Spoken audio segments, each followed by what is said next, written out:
Happy New Year, everybody. Happy New Year. Welcome to the Velvet Sugar Podcast. All right, we have a very quiet guest on this episode. Yeah. He doesn't talk much. Could hardly get him to open his mouth. He's going to talk about cults, being a chef, Yes. Discipline. using a rope to hang yourself with or climb up, Or beat yourself in the back. Something crazy. becoming a producer, Yeah. real estate management. But mostly this is a great episode about food, if you want to know what it's like to be a chef. Yeah. And his journey to comedy producer, and Discipline generally it takes being a chef. what it takes to be a hardworking, successful producer. Doing the best grilled cheese, he claims. With the best grilled cheese. We talk food. It's going to be a fun Washing his podcast. chicken. Terrence is here, man. Check it out. Let's give it up for Terrence. Give it up for Terrence. Terrence is here, guys. Yeah, this is. Yeah. You're going to love this one. You were. It was a lot of fun. It's fast. I thought it seemed like 35 minutes. I think you gypped us, no?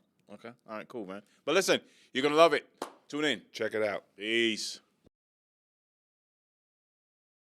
We have a very special guest who still hasn't sat down. First guest that hasn't sat down yet. He's going to knock something over. Guys, welcome to Velvet Sugar Podcast. This is it.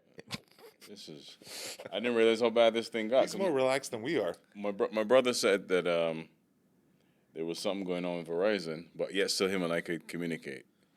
It's the Jews. But now, They took over Verizon. No, my friend sent me it's I the think Chinese. the weather radar got confused with maybe it's the Chinese Jews. Yeah. Dude, conspiracy theories are up. Cell phones are down, man. Look at this shit, bro. SOS. I can't get anything through. Aren't we doing a podcast? Wow. Yeah, we're doing it right now. We're doing it right now, and Hey, this is him. Is this what was Caribbean your- people do? All right, what was your first job out of high school? Dude, no, wait. I was eighth, and when I was 12 years old, my aunt ran a catering company, and I would help my mom out, like, setting up parties for, like, their family, and she goes, like, hey, do you want a job? I'll pay you $10 an hour. Nice. And at 12 years old, I'm 34. Where was this? It was at Ridgefield. It was like wedding. I did weddings and stuff. Nice. And I had I wore like a little suit and shit, and I had a beard when I was 12. So everyone was like, oh, he's like a 15-year-old kid. And this is day one.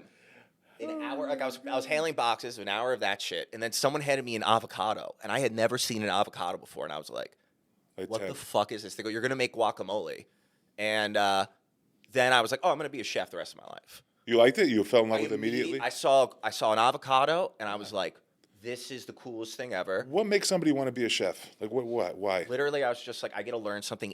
This was it. I realized in that moment, every single day I get to learn something now.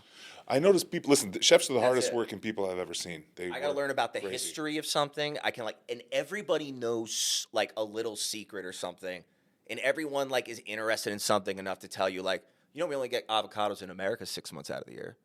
So you like learning. You're thirst for knowledge. Everything. So you're, Sponge, yeah. You're a sponge for that. So you've been a chef, established, certified. Yes. Do you wash your chicken? You ran a Michelin star restaurant. I'm sorry, go ahead. No, kind of. No, Michelin-reviewed. All right, wait, I have to say specifically. This is how I always say this. I managed a Michelin-reviewed restaurant, which means the Michelin, people reviewed wrote about it. Did they give it a star? No. That place did not deserve a star. Oh, and when I was in charge of it, it did not deserve a star. I got the job when I was 23. Mm-hmm. I was unprepared.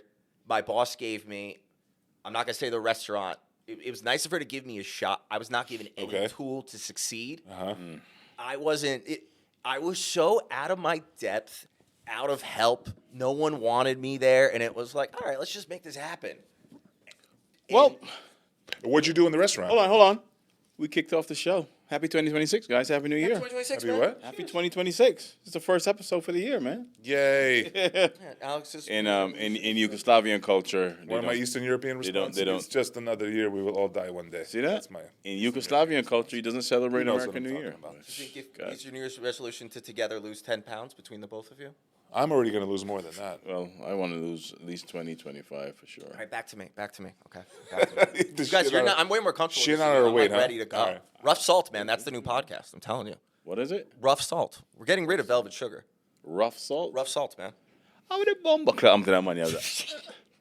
No, yeah, so Wait. Yeah. okay. But no, I've spoken to another guy I work with who is a chef, Italian as well. We talked about the washing chicken thing, and he said he's done both.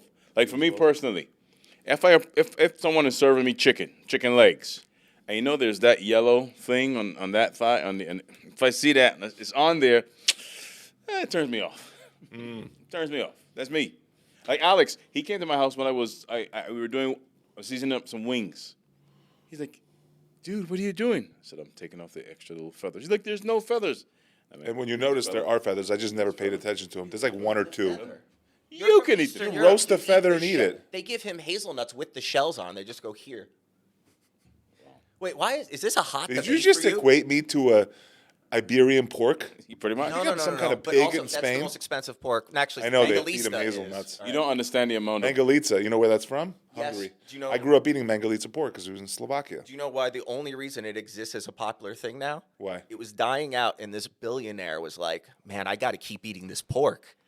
How do I get this pork in America and like across the Really? world, wherever? Yeah, Who's the guy? just some rich asshole. I don't Dude, know. the I learned pork that in culinary school. It's like I the Kobe absorbed- beef of pork. Yeah, you can take the fat and rub it on your skin instead of cocoa butter.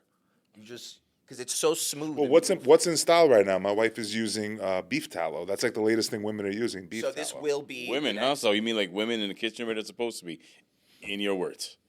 He's Yeah. like, women Yeah. are using beef. Everybody's using that. Cook is using it. Yeah, He's they like, talk back. so and they the get woman slapped. is in the kitchen cooking as she's supposed to, having babies and using beef tallow. I don't know what accent that was, but whatever. All right, so the seed oil thing. All right, are you going to die from anything else before you die from seed oils? Yes. Are we now aware that like you use insane things to make them, and you can easily use avocado oil and pork fat and all these Seed things? and oils it's is terrible for cheaper, you. Better and all the yes. But listen, I'll be honest with you. Growing up, we used to use pork fat to fry. We take the fat, just fry it all the way down, and it becomes oil, and then we use that oil to fry chicken. instead. Render it down. Yeah. So I watch farm podcasts. Okay. And this is well, the thing you brought up is a huge thing. Is the only thing stopping beef tallow and pig fat from taking over the market is it doesn't look nice in your fridge. No. And everyone wants something to look like margarine in their fridge. Ugh, And the day someone makes a little pink container, this is like a whole thing, everyone says this, Yeah.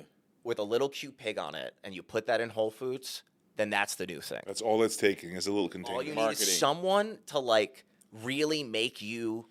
And Okay, I got questions about beef tallow. My wife said it's very hard to make. It's not simple as like you just render down beef. It's a little more complicated, right? What is it? So like, all right, you're Can we better look up? off. Can we I look love, up what I love beef the tallow? subjects How to here. make beef tallow? Sorry, Go ahead. our producer's gonna look it up too. No, because I was thinking like, man, I gotta be funny. Like Shout Andrew out Steiner. Chief for the Shout new out year. Andrew B. Steiner. No pay podcast. And you could also ask Terrence. He will pull up stuff like he's doing now. If we don't know. Jamie. Yeah, We got who? No. this is Terrence. This is Okay, Terrence. He's This better is than no Jamie. bullshit, This is not Jamie. This is this is T not Money. This is Below Terrence. Logan Nah, podcast. this is If you know not- me, no, this is Terrence. B. Terrence is allowed to talk today. I just want that clear. Jamie. Terrence is. Terrence, I'm letting you talk today. All right. Terrence, I'm So letting here's you the talk. problem, I is see none Terrence of us- whooping your ass. Jamie is as Burger podcast King. This is McDonald's right here. Right? Terrence This is is the just one. beating you Both up. of us, they're gonna. He's the real tank deal. our injustices. Wait, so this is. There's no reason you're gonna do this at home. This is so. All right, so Beef tallow. I don't even know where to go. with Proven beef method. tallow. Let's watch. Oh my God, those are beautiful tits. Maybe put like is Hold on, beef can we tallow increase easy to that? make? I don't know. I want that. I want that big. Ass meat anything.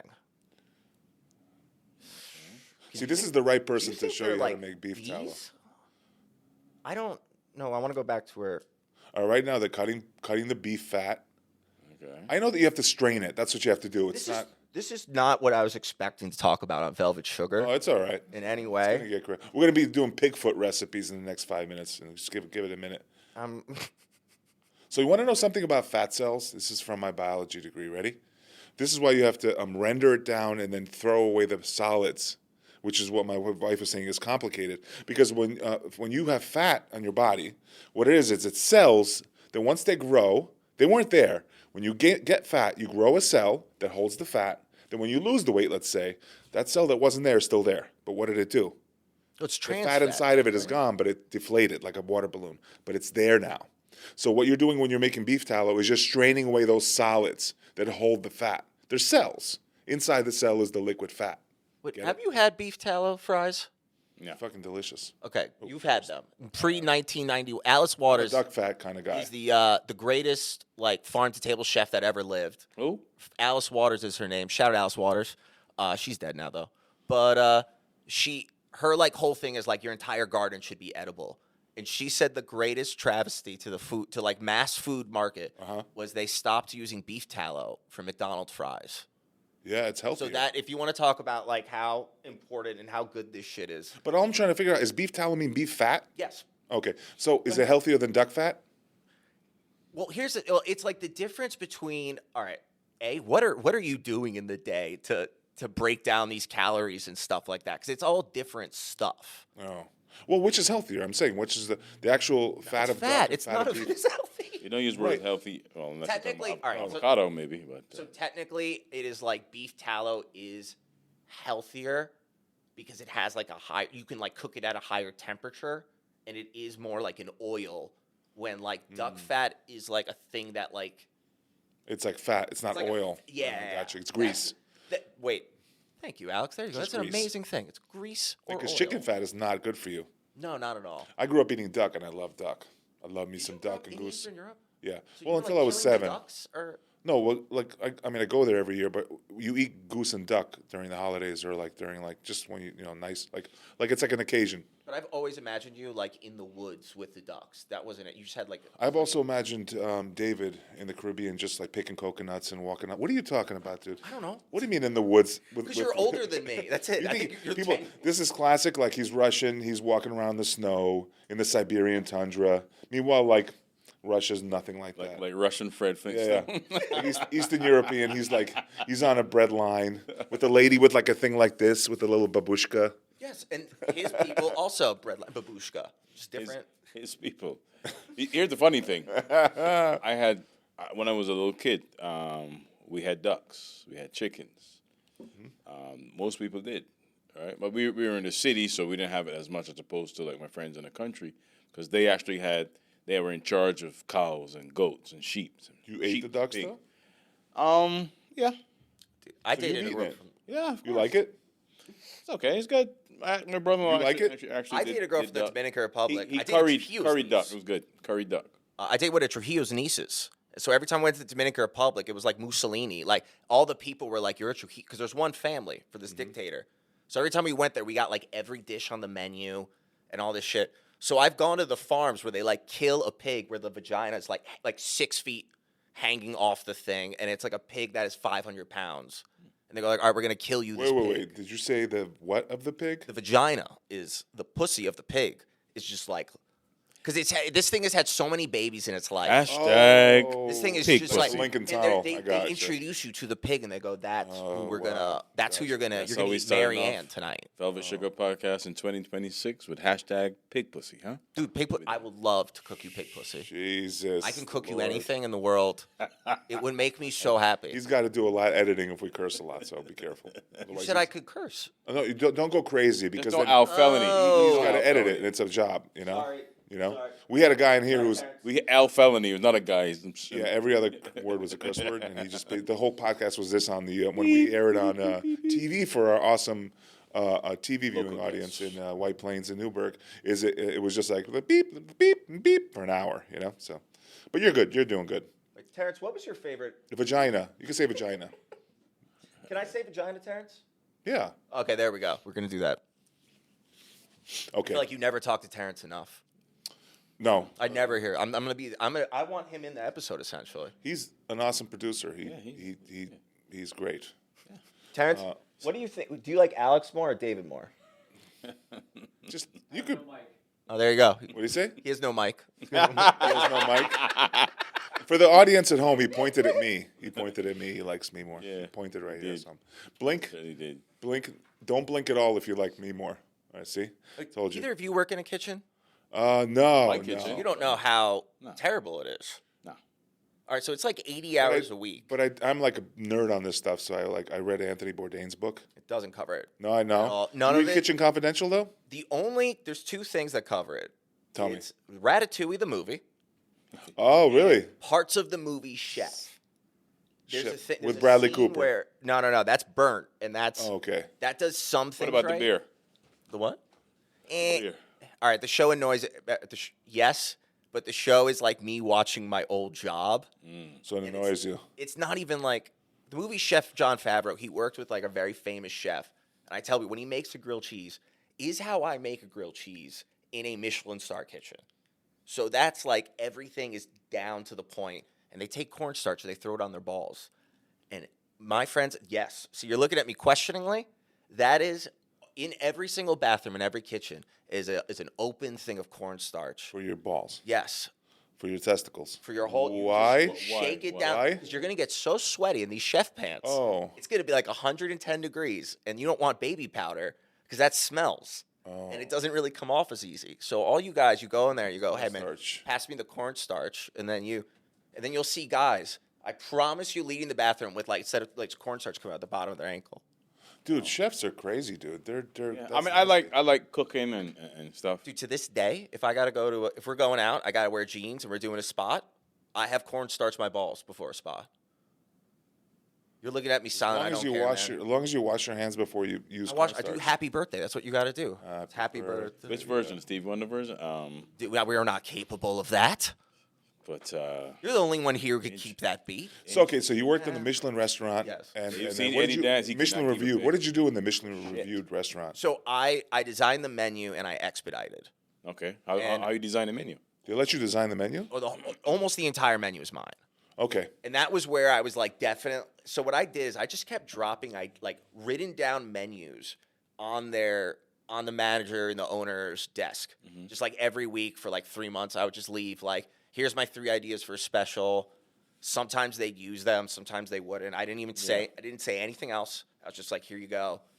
I started as a waiter. The expediter left in the middle of his shift, and I said, I'm just gonna do this because you guys are fucked if I don't do. Because I can do that. I used to do like 350 people when I was 18 expediting. I can do this, no problem. Uh-huh. And What does that mean, expedited? I'm the guy who when you see Gordon Ramsay going 3 fish all day, all this, I'm doing that. Like the manager a little bit, running the. Yeah. I'm the kitchen manager, kind of, and like I had.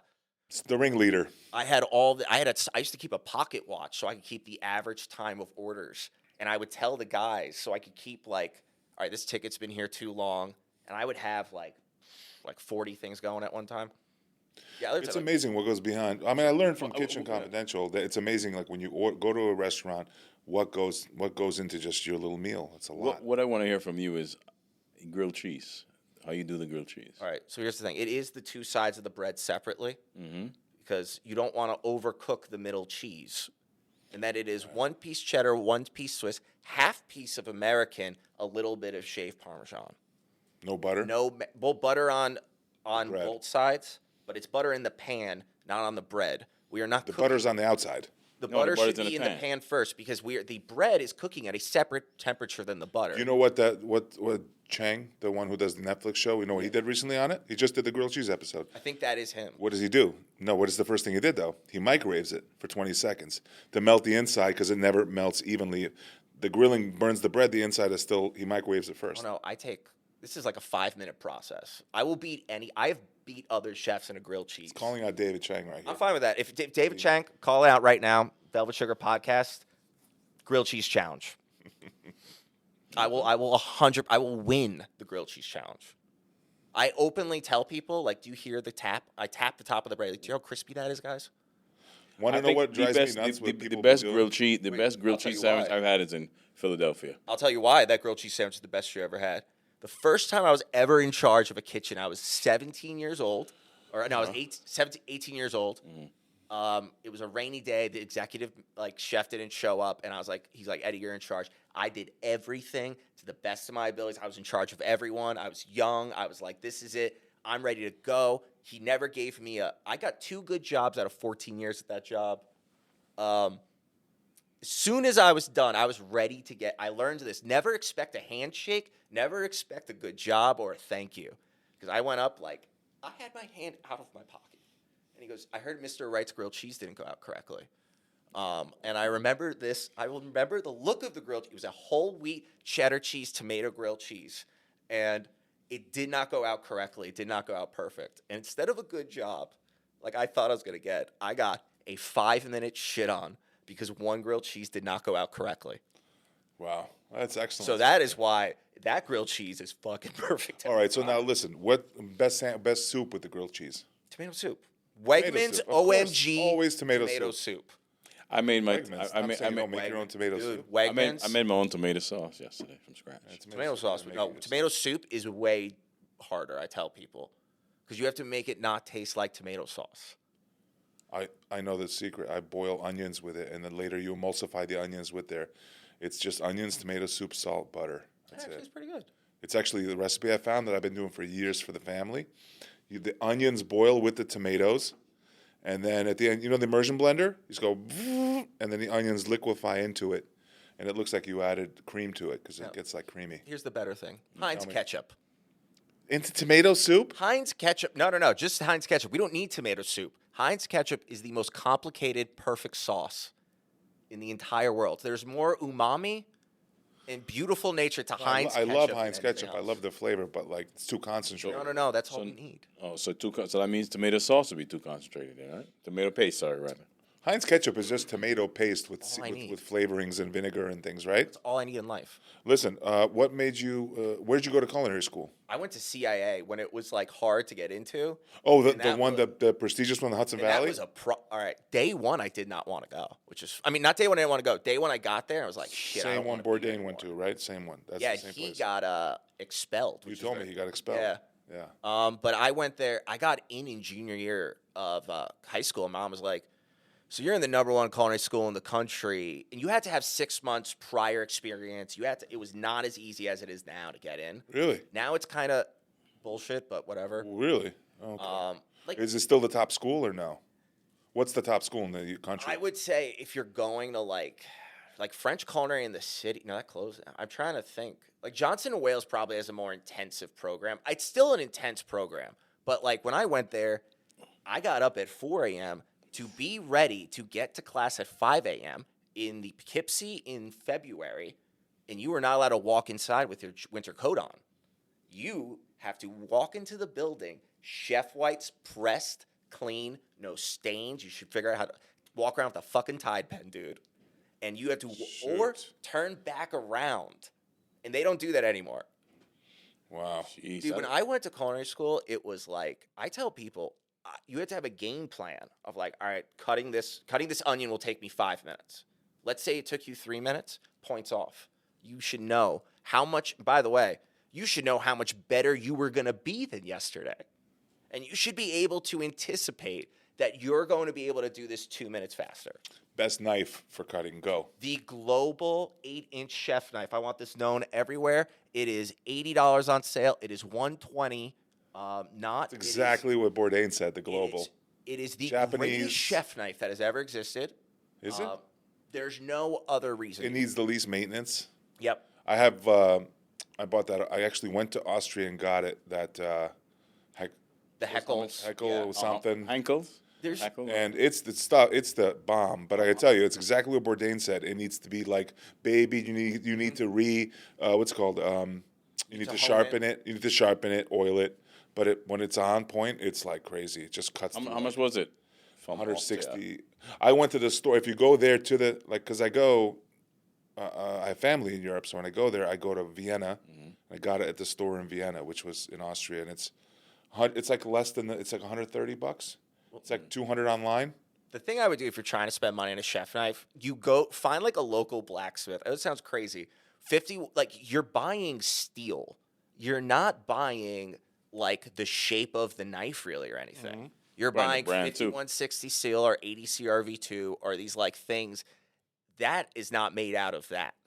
Because it's like you're better off spending $300 on a local guy and like you'll never have to sharpen that thing. Really?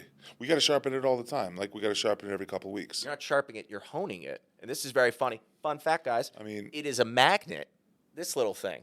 Yeah. My wife has the bands thing that spins, and you just pull it through the bands and it's sharp. Dude, like a laser sharp. No, that's hilarious. I used to Why? have scissors.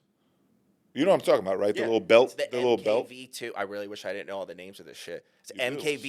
MKV2 sharpener. Yeah. It's freaking awesome. It's like $80. I got one that sticks to nice Plugs sharp. in, and it just looks like a belt sander. And you just go pull the knife through like five I times. got a manual And it's one that razor, is- laser sharp. Yeah. No, that's what that's the same thing But as then you got to hey, guy. if she's a vegan, my wife, so she's always cutting, chopping. But then you got to do it every 2-3 weeks. It gets dull again. The steel gets pressed and dull. Yeah. So I'm gonna send you a knife. Yeah, send it to me too. So how do you get from all that intense knowledge and precision to producing comedy shows? Well, he didn't go from chef to comedy. You went from chef to what? I'm not even real I don't know if estate, I'm right? in comedy. I'm in property management for the last 7 years. You went to real estate. You went. property. Oh, okay, so you went from Dude, I worked at chef let's to do this. real estate. Okay. No, it's not that. It's chef to working Gigolo. in a nursery school, Montessori nursery school. I taught cooking classes to kids, and Eddie's kitchen. I did that for 6 months, and I was like, dude, I had lesson plans, and the parents went home with like, I learned that you make the food, not the kids. Kids are fucking gross. They put boogers in the food. I learned so much, dude.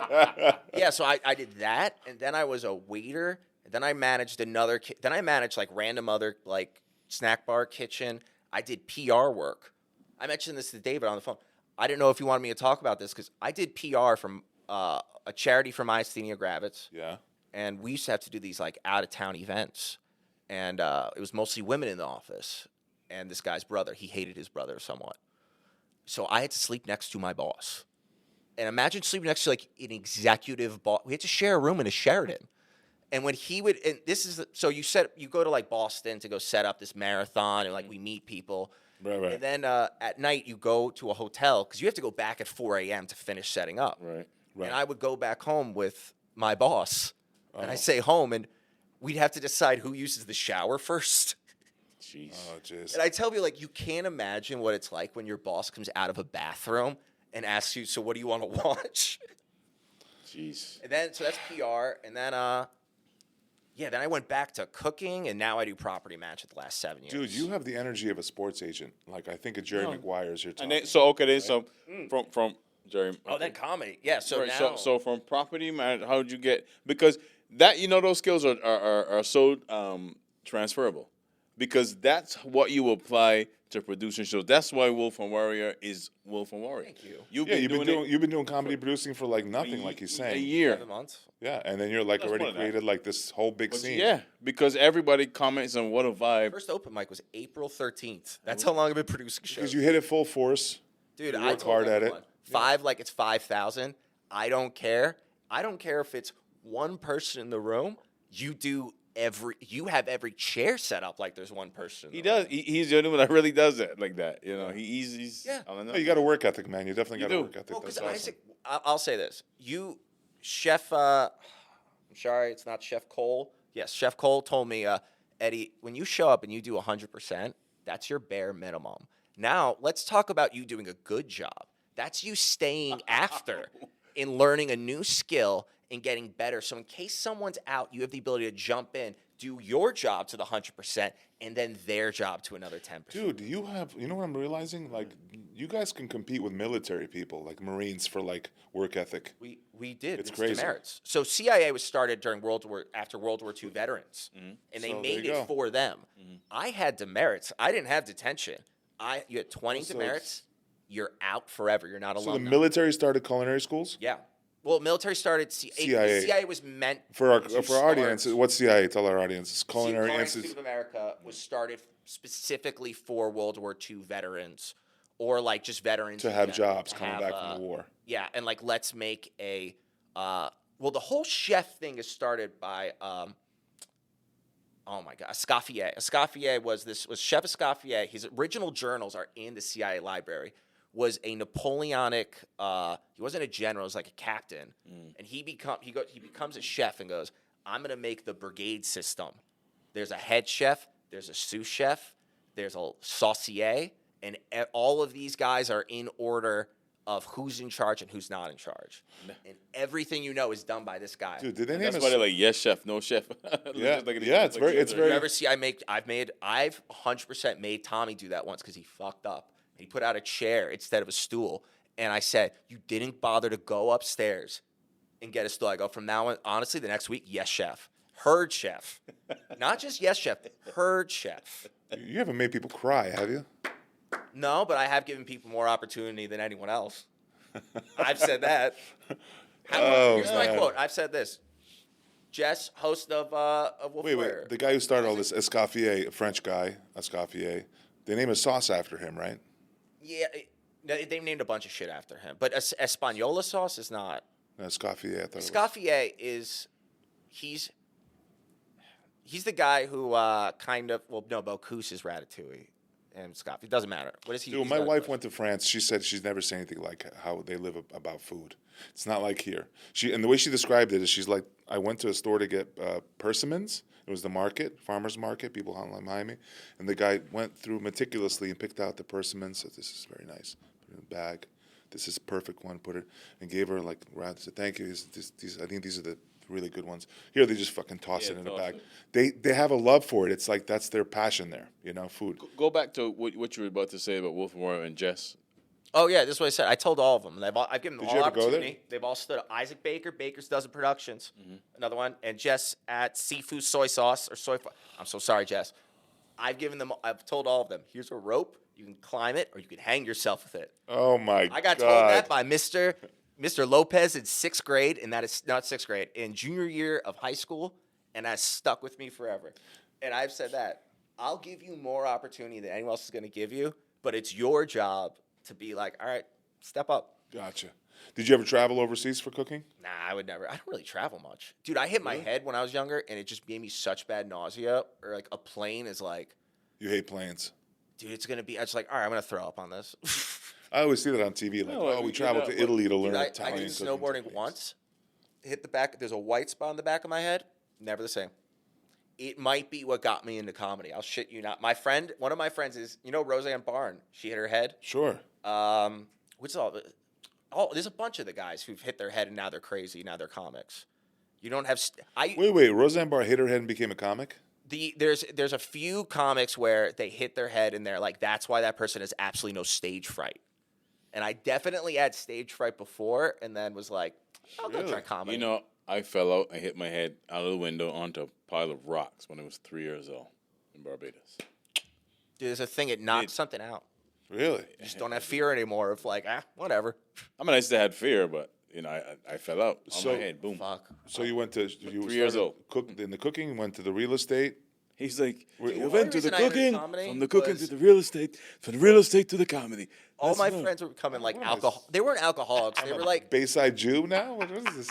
they were like stopping drinking and had already drank so much that they had said like awkward shit to me, and I had never drank.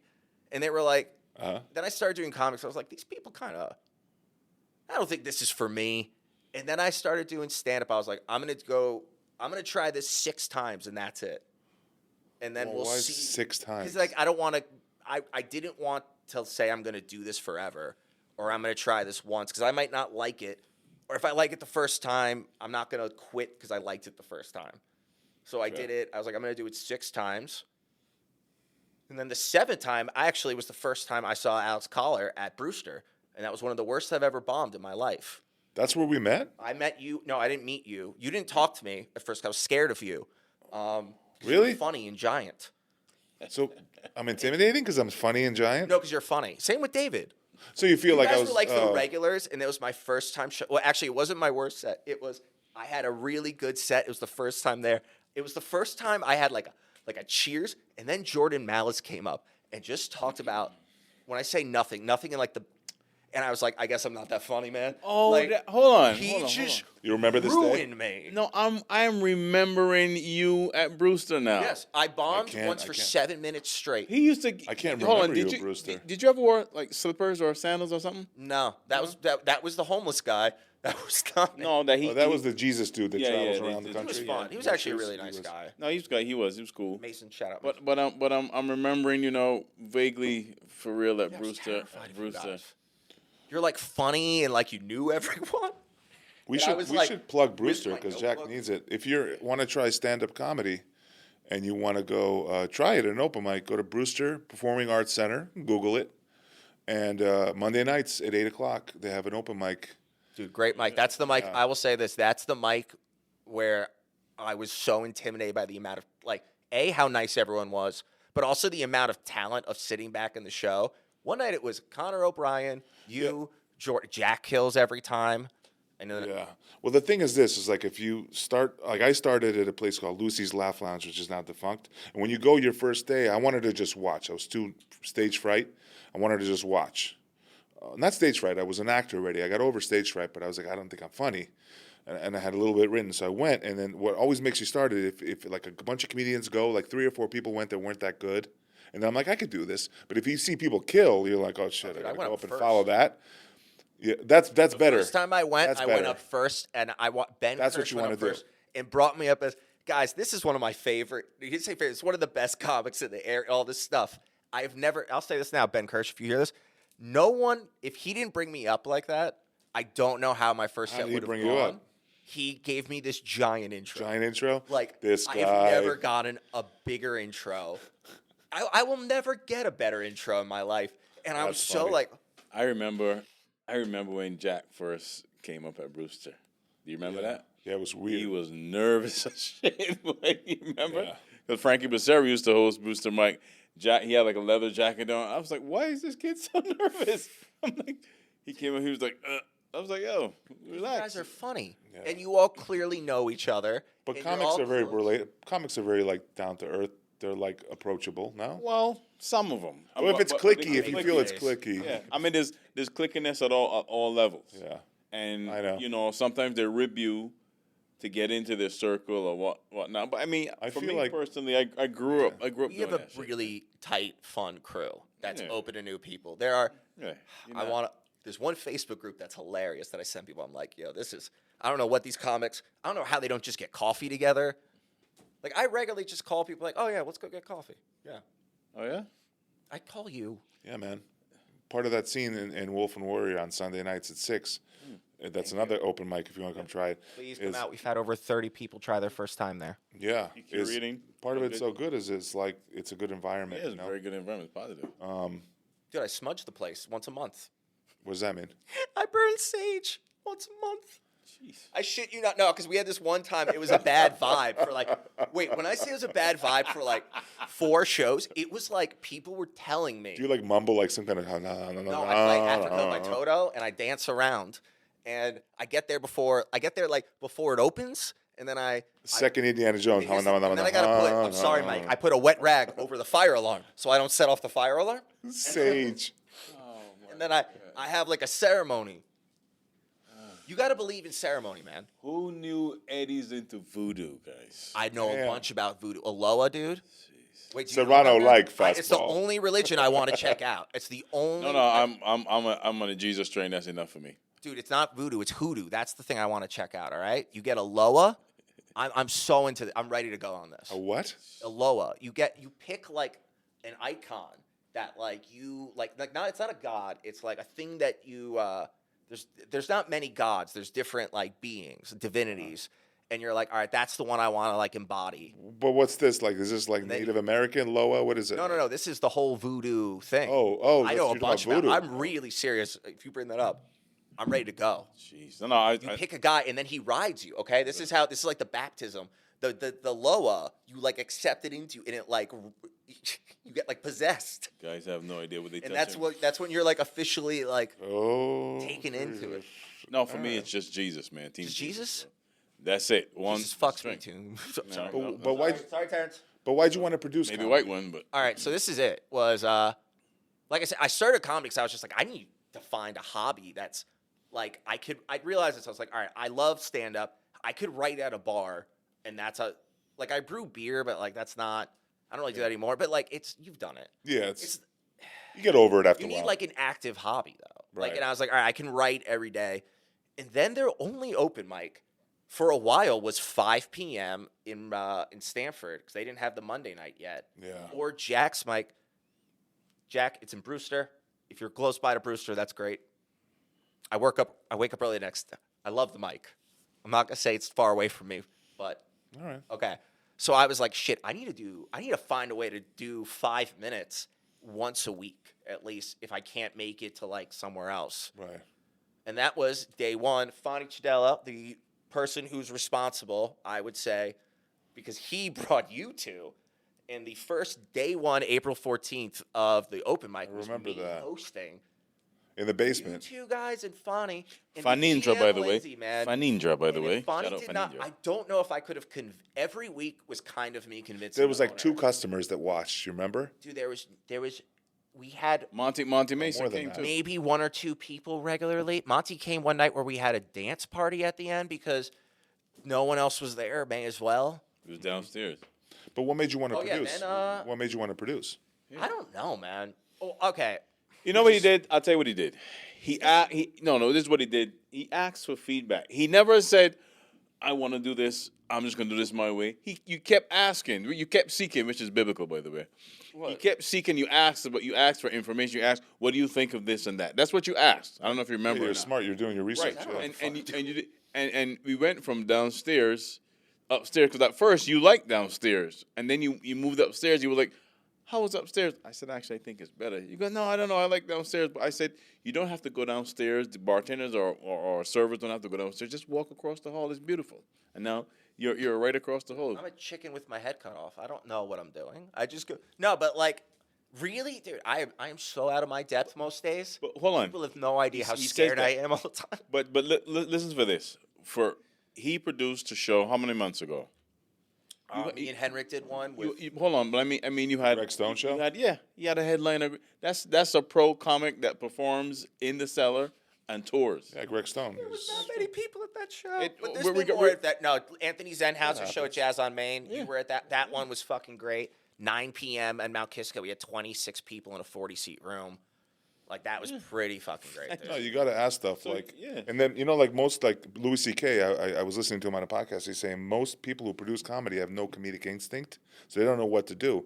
He tells producers like you can't do a show. They'll do a show like he's done like a theater show where like the lights are on the audience. You got to dim the lights. What he says is people laugh more when there's an anonymity. They laugh more. Like, because you're not looking at your neighbor wondering, I wonder if he's going to, like, judge me for laughing at this joke. So you dim the lights a little more. Dude, you light I up don't know what I'm doing. That's Yeah, why I was stuff like asking that. you guys if, like, guys, just tell me what I'm supposed to do. Because I've been doing, because not only that, I tell people that Westchester Magazine Well, we barely know, but we tell you what we know. kind of wrote a blurb about me. It immediately got me a phone call to the brewery from a producer I'm not going to say. I hope he hears to say this. Saying that he lied, that he had permission to take away the shows from me. If he got my permission, he would love to tell the owner and then have me headline any show, having not seen me do comedy. And I said that was wildly insulting. And he said, I'd love to headline your shows, which is, This was a comedian? yes. And I think he's an idiot, and I respect idiocracy. And if he thinks he's smart, then it's on site. You could tell it. You could tell us the name. It's hold on on. We'll blurt I'll it say out. it after. No, you could, okay. Oh, no, I'll just say it after. I'll say Yeah. it after. Okay. No, but like, and then I had another person who just came up to me and was like, hey, I mean, I respect you, but this is how you should run your show. And I was What, comic? another comic and another comic and then another comic who just started showing up and was like, asked But you know, me it's all if I about- was a comic in front of the audience, which is But they said it like that? a few people. I So, don't like, care. I've given you a lot of What do you advice. say? I'm amazed with people. I've given you a lot of advice. You've asked me, do I ever, when I give you unsolicited advice, I come to you? Solicited, sorry. Wait, you've been Unsolicited. incredibly if you Right, gave but do me I advice- approach you like that? Hey, by the way, asshole, this is how you should run your show. It No. makes me laugh so much. Who does that though? So many How do people. how do I give you advice? I'm like, hey, About dude, 7, 8 people have done it to me. You know why, right? but you At gotta do it least 2 respectfully. people in the last week. But I do it respectfully. No, though. no, wait, you guys are great. But you know why people do that, right? Because you say, or people know that you're new to it, to producing. So, he doesn't know nothing. Let me just. There's a lot of egos in comedy I too. tell people this, and this is what I've told all the young comics and every single person. If you put your head down and you don't listen to anything anyone's saying, maybe taking some advice from your friends, you'll be surprised where everything is going to end up. Like, there's a couple friends who laughed at me where I said, like, there was 7 people in the basement. I said, give me 6 months, I'll have 25 people, and I'll have, like, upstairs, we'll have a full room. You have long-term People were like, thinking. Yeah. oh, yeah, that's a fun idea. And I was like, no, Yeah. I don't. You just got to put your head. That's the only thing I've learned from this comedy producing thing is no one's actually willing to put their head down and walk up to. I've been to maybe 175 different venues. Already and asked. I've spent a Saturday. I drove around maybe once time for like 7 hours. I went to Sleepy Hollow, Tuckahoe. I just went to Like town business after after town. business, and what they tell you? No. Nah, no. maybe. And No, maybe. That's where that's really putting your head down and doing the work with nobody. Wait, I gotta ask because there's people watching this who want to produce shows. 170. So what's your yes to no ratio? Like for every 10 would give you like 10. 20, 30? No, not at all. Like Like every 50. 100 almost. Wow. Well, here's the thing. I will say this. The times that I've planned, like there's one day I went like, all right, I'm going to these 3 towns. And then I randomly stopped at, because I always wanted to stop at Red and Hyde Brewing in Port Chester. We're at Baker's Dozen, does a show, awesome show, a few times a month. We plan out the dates every month. You'll get a flyer. Sorry that went on too long. I just randomly stopped there and said, hey, man, like I really do actually love your bar. I come here all the time, and you probably see me before. I like just, sitting here writing. You'll ask for the manager first and tell him. Right? This is what I've learned to do, because I'm in the food industry. All right, wait. Real advice for all the people who want to do shows. The first thing to do, get an actual business card. It costs $25 for like 100. Make a nice card, right? Doesn't matter what it looks like, your name and something on that, because they're going to ask for one, and you're not going to have one, and it's embarrassing. This happened to me. Yeah. Then you're like, what am I used to hand out, I'd give them like my flyers, but that looks shitty. You have to make believe you're 6 people in a corporation in your mind and in their mind. And then you want to go like Saturday at 4 p.m. because that's when most places, the manager's there, it's pre-rush, they're probably going to have a team meeting soon, and they're not that busy. And most people aren't calling for reservations around that time. I hope comics will listen to this podcast. So you really do need to like pick like, because this is the main problem that I've actually talked to someone about this. Like, if I might hire my friend to do this, you need to get past whoever's there to the manager, and then the manager has to talk to whatever partner. So you have to figure out, how do I just get to the manager, which most of the time you're not getting to. Really? I've been back to a couple places. In Sleepy Hollow, there's one place, I've been there 3 times. They don't want to let you talk to the manager? Not really. They're just like, maybe we'll have comedy. And then I go back with a smile. I'm going to go back there next month, man. But who's telling you that, the manager? Well, like waiters. But then eventually maybe you get to the manager, and then you still, there's plenty of places. Does it work just asking for the manager? Not always? No, what you do is you sit at, this is actually the plan. I'll tell these guys. If you plan on going to a restaurant that you think has a bar or like a place to do it, go to the bar, you stand at the side until everyone is served. You are not unless you plan on getting something, which I'd be back and forth on. I really wouldn't, like, if you're trying to scope out the place, maybe stay there for a half hour, start talking to the bartender. Right. That might get you more comfortable. I've done that with some venues. Like, I'll just hang out there. They'll be like, I do shows. But otherwise, if you plan on going there, dropping a card, talk for 5 minutes, you wait till everyone is finished served. Then you go, hey, I do events in the area.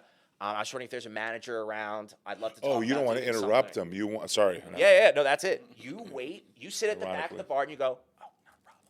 You just go, wait. You just keep letting them handle. You're the last thing they should be dealing with is you right now. Right. It's 4 p.m. I'm trying to do my side work, dude. I'm trying to fill up salt and pepper shakers right now. What do you want?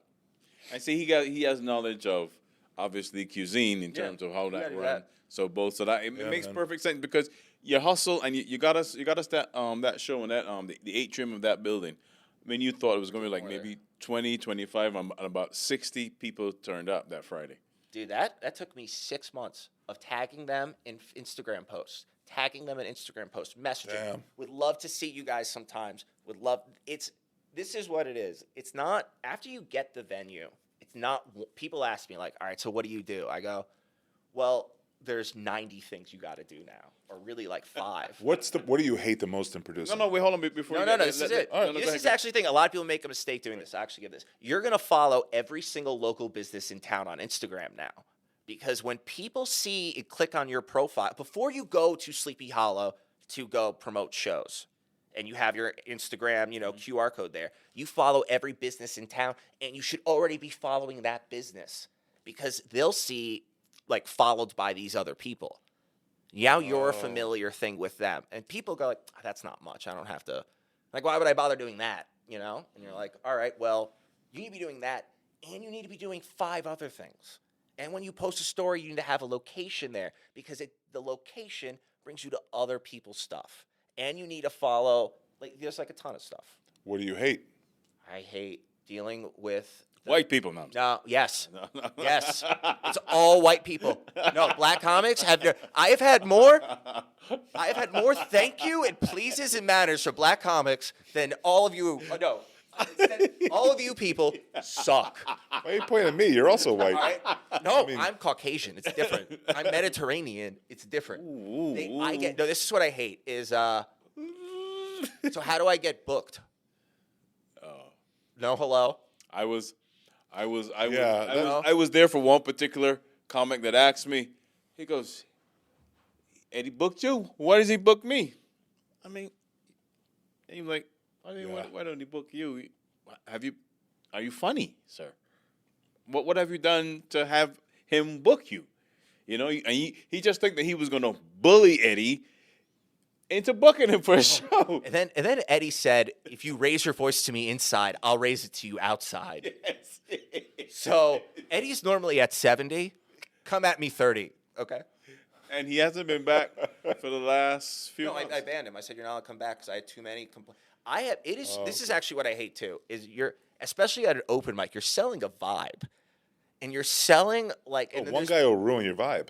Yes, and now I gotta be like, and now I have to listen to complaints how you made someone feel weird. I don't have time for this shit. But like, it's just like it's dealing with the people. So I shouldn't be staring at the single moms. I think that'd be better. Just like a scary staring while they're in. No one else is okay, but Gotcha. no, this is what it is. I saw this. You meet the best people in the fucking world. Chris Warren, he's had an episode here. The nicest person ever. He sent me a happy elephant video on a bad day, just randomly, and I was like, "That is who you need. That's who you meet in life. That's amazing." Then you meet just like. I used to go out of my way and like try to find out who the assholes were. Like one time I asked you like, who the fuck is this guy bothering me? And then there were so many that I was like, oh, I don't have time to look them up. You asked me? I asked you if one guy, because one guy was shitty to me, and that's when like I just block it. Oh. I have rules now. This is actually another rule for bookers. If you're a young booker, it is awkward. Create rules for it because you have friends who are comics now who all want to be booked. And here's the first rule: if they ever say, "Why'd this friend get booked and not me?" Done. That's a rule you don't say. So advice to young comics: don't say stuff like that. No, don't be jealous. Yeah, don't say why. Think about what anyone else is doing. The second you think about what anyone else is doing, I don't want to deal with you. That's what it is. Because for me, I'm not just giving you an opportunity now. I'm giving you an opportunity for the next year of stuff. And if you're bothered, if this is what it's like dealing with you for 5 seconds, what's it going to be like 5 years? Yeah. Right. So that's your advice. My question, he's answering all my questions before I even asked them. My next question was advice for comics. Definitely for... That's it. Wait, a few things for advice besides like for bookers or comics? For comics. For comics who are trying to get booked on shows, this is actually, I have great advice for this. If you're trying to get booked on shows, you show up to the open mic every week and you ask for responsibilities. You don't ask for, asking someone how to get booked actually is like a normal question, I think. But if you go up to like the booker, you'd be like, hey man, I just want to help out like closing chairs or something like that. That's how you start out. And then you say, hey, if you ever need a host sometime, I'd love to host. That's it. And then you show up to the mic, you do 5 minutes, and you just show that you're a responsible adult. Then you have not just the booker's like attention, but like, I'm gonna watch your set now. So let's break that down. You do that because you want to see, it's not just about if you're funny, if you're responsible, if you'll show up on time, if you're like a good guy who's not a I tell everyone to show up 30 minutes early, not because you have to show up 30 minutes early, because I want to see you show up 30 minutes early. And yet again, like, Isaac's my little boy he's not my little boy who walks me around. Sorry, Isaac. Sorry. No, but no, that guy, I tell people this, like, he has his own show. I go, yeah. He also comes with me to meetings and just takes notes and stands there and says, just adds a little thing or two and just and like, that's it. And I go, you're not about to do that. You want to be put on all you want is 15 minutes and you don't want to work any harder than having to show up for that 15 minutes and leaving. What I want to see is I'm willing to show up a half hour early. I'm willing to look at the room. I'm going to maybe like you're an actively at work. You should be at work. And I got to admit, this is all from being a chef. Right, that's 100%. No, because when I was 15 years old, I got treated like an adult at 15, which is a problem. Because now I realize man, that taught you work ethic. Dude, now I realize like This is like I got to. He was like in a food military. Yeah, this is it, man. Yeah. And now I'm in the fucking comic military, and they're not. A lot of people aren't used to it. Where I'm like, no. You showing 5 minutes already? Dude, you were like a child soldier, but with food. Dude, I'm fine with that. Get my AK. All right. I will Get me my rope. I'm hanging people, dude. You got him because he wanted to mention something. What's that? It's about the time he almost. With the cold? Gonna go. Oh shit! Oh, what do you want to talk about this? This is a good clip. You got 5 minutes. I got 5 minutes. I can do this in 5 minutes. I got 5. Oh, I got 5. Yes, let me in 4. Okay, we got this. All right. Okay. So, I used to like kind of go on dates with this girl who was like, she was 40, I was 33, so like that wasn't like a huge age difference, but she was a little older, and we didn't really like hook. We kind of like we didn't. It wasn't official, but like she lived in the city, but I'd see her, and we didn't talk for a bit. We reconnected. And I was like, hey, let's go on a date again. And I go, let's go do. She likes yoga classes and stuff like that, and like meditation stuff. I said, let's go do something you like doing. Let's do a yoga thing together, and then like we'll go out after something I want to do. Like I want to experience something you want to experience. So. I sign up for this thing called Momentum something. I still get emails. I'm terrified mentioning it. I'm going to get more emails. And it does not really say anything on the website what it is in any way, shape, or form. Oh, Jesus. All I know is like for like leadership or something. And I'm like, but she's cool. I trust her. She used to be a playwright. I got a lot of writing advice from her that I use to this day. Like an insane amount. I actually do trust this woman, which is why this will hurt. So I'm like ready to go, and then I'm like looking up stuff, and it doesn't say like how long it is. And I asked her, I go, hey, is there anything I should bring, like a second bottle of water or a sweatshirt and it's cold or something? And she goes, no, don't worry, they have clothes for you.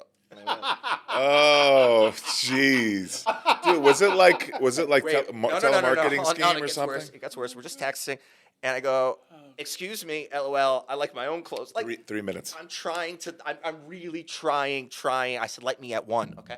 Now I'm really trying to I like her like as a friend too. And then I go, so like you're coming with me, right? She goes, no, actually I'm busy. I figured you would just go yourself. And I went, all right, I don't think I want to go alone. And she goes, well, you'll be back. And I go, plus like, will I be back at this time? I have a mic to go to. And she goes, well, I'm not going to be there, but like you'll be back by Monday. And I went, is this like an overnight thing? She explains a little bit more that it's like, and I just never responded to her again. And I was like, when I say I was ready to go, if I didn't ask anything, like just, hey, do I have a water bottle? She's like, how do you feel about group bathing in the nude with men? Dude, it would have been better. I would be so much better than like these gray sweatpants. It hurt so much because I thought we were friends. Jeez. And then she. You got 1 minute. Really got to wrap it up. That's it. That's it, man. That's it. Okay. It just really hurt my feelings, and then like I couldn't ever be friends with her. What was the cult though? We all want to know. What's the cult? Wait, momentum like learning or something. But it's like there's nothing you can't find out what they teach you, but it's without a doubt a cult. Yeah, it's a weekend retreat that is 100. I thought it was Jehovah's Witness. They don't say it's a weekend retreat. They say it's one class, and yeah. Scary, dude. But listen, we got about a minute and a half left. What do you want to plug? At Tri-State Stand Up on Instagram. We got shows coming up. We got both of these guys. January 28th. This camera too, right here. That's your January 28th on Wednesday. Does anyone experience the momentum? Oh my God! Wait, please. Momentum education or programs like at Tri-State Stand Up at Baker's Dozen Productions. We got shows coming all the time. Now we got to talk about this quick for the last 30 seconds. They are totally for the weak-minded people. I went to Wings in Eugene. You have to do bizarre things like not contact anyone when you're there. At the end of the first day, I realized I'd be slightly embarrassed if I had to explain to my mom. Wow. We got 1 minute. We got man. momento. Paddington Fear is one of the. Oh God. I'll tell you as a graduate. 10 years ago. Holy shit! Wait, this is good. There's a bad one, and then there's someone who's like, man, this really helped me. So what do you got? You got any show? The show's January 28th. January 28th. We got one. That's it for right now. Free show Wednesday, January 28th. Tri-State Stand-Up Showcase. Robbie Bernstein's on that. And also there's David Beckles Jr.'s I'm on it. David's on it. Come out January 28th. Where? At Wolf and Warrior Brewing. Wolf Thank and Warrior you. White Brewery. Plains, New York. So you want to see me and Dave perform together? Come The on Velvet down. Sugar team, come on down. Come on down. And what do you also have another mic somewhere in Chester, Port Chester? No, wait. Oh, that's No, Baker because this is Dozen. freaking me out because it says it's 10 years later and they still call him. And I've been trying to get off their call list for a year now. Jeez. And this is just telling me. No, but we got another show in Port Chester. The next one is January 25th on Sunday. It's a free show. Please go at 5 p.m. in Port Nice. Chester, Run High Brewing. What's And Am I on that show? Steiner you're not. Wait, maybe you're on that show. I don't know. But Andrew B. Steiner also. I produce the No Copay podcast. You can follow at Andrew B. Steiner for updates on that. Real quick, I just want to ask you something. Why don't you book me on your shows? Just kidding. Get it? And by the way, That was hold on. PJ. Before Wait, we I go, wanna hold say on. this fucking No, hold on. PJ. We got to do a Mamechka post. A plug. Yeah, Mamechka. Mamechka is. Set up PJ. That was so mean of you. If you're watching this or listening and you're in the UK, our movie Mamechka, which I star in, David's in it, is UK premiere Friday of Mamochka, our movie. Great movie. I've seen In it. the UK on Amazon Prime, Tubi, wherever you get your streaming. And I believe January 27th is the America and the rest of the world premiere of Mamechka, our horror movie. Yes. Hope you can check it out. Hey, man, it's been fun. It's been fun, bro. Thank you. Really? I'm hoping.